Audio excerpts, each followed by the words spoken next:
En un video anterior me preguntaba sobre el impacto que podría tener sobre nosotros, sobre los latinoamericanos, sobre los mexicanos, la crisis interna que se ha desatado en los Estados Unidos a raíz de la no aceptación que tuvo Donald Trump sobre el resultado electoral que no le permitió reelegirse como presidente de los Estados Unidos, la posterior agresión o ataque o insurrección, como se le ha llamado, que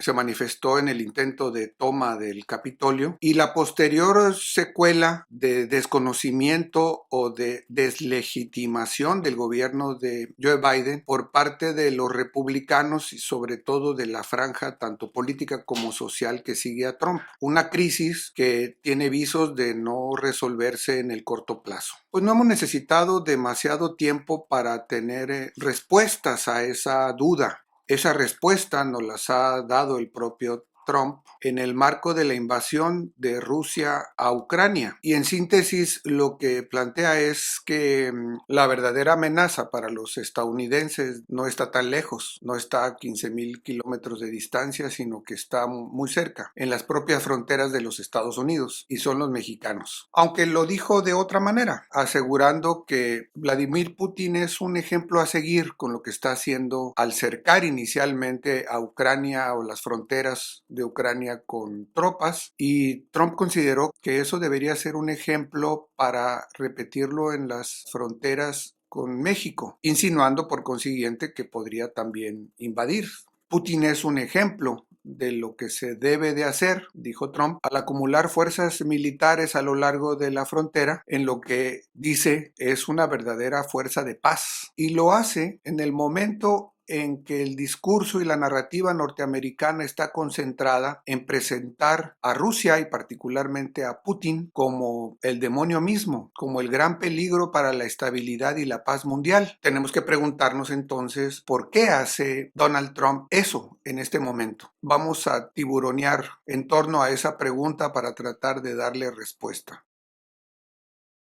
Lo primero que tenemos que mencionar es que la política de Biden, la política norteamericana en torno a los acontecimientos de Ucrania, tienen que ver con diferentes razones. Desde luego está la geopolítica, la necesidad de reafirmar el liderazgo en el mundo y particularmente en Europa, el interés económico, el interés de los negocios en torno a los temas de la energía, desde luego, pero también hay en Biden una necesidad de presentar un frente externo, de presentar a una gran amenaza externa para poder unificar a la ciudadanía norteamericana en torno a su gobierno, buscando esa unidad nacional para defenderse juntos frente a una amenaza que incluso podría hacer estallar la Tercera Guerra Mundial. Llegaron a decir este tipo de afirmaciones. El problema de la ilegitimidad a los ojos de una parte del electorado, de la población que no lo reconoce y que sigue en la lógica crítica y confrontadora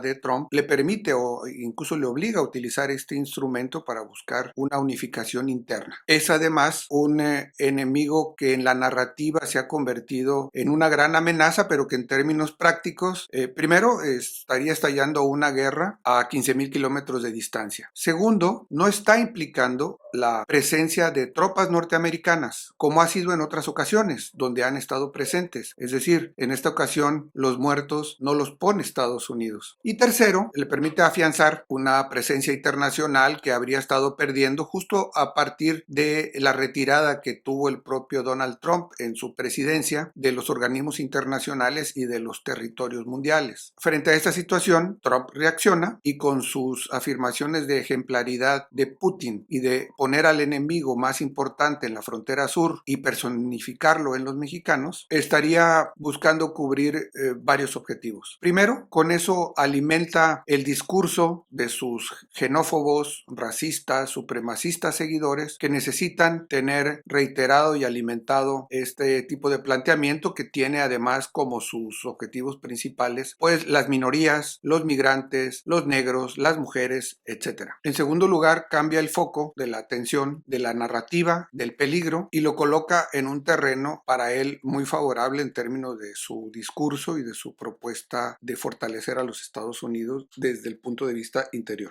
Al minimizar la guerra lejana, busca desprender a sus seguidores de la idea de apoyar a Biden frente a un enemigo común al modificar el eje del enemigo sobre el cual hay que enfrentarse. Esta estrategia tiene como objetivo mantener la polarización interna en los Estados Unidos rumbo a las elecciones del próximo noviembre, donde habrá de actualizarse el Senado, lo cual los republicanos estarían buscando recuperar una mayoría que hoy no tienen. Y Trump, desde luego, estaría buscando perfilar las posibilidades de regresar a la presidencia de los Estados Unidos en el 2024. Adicionalmente, pues mete al gobierno de Biden en un problema diplomático, en una relación incómoda con México, con los mexicanos, la cual, pues como se ha visto en los últimos meses, no es lo más tranquila y transitable. Y finalmente, de rebote, pues despierta las alarmas en la comunidad mexicana, en México, porque al referirse a la frontera no solamente está hablando en pacificar lo que sucede del otro lado, cuando es bien sabido que tenemos más de 30 millones de connacionales mexicanos que viven, trabajan y se desarrollan en la Unión Americana. Y finalmente, pues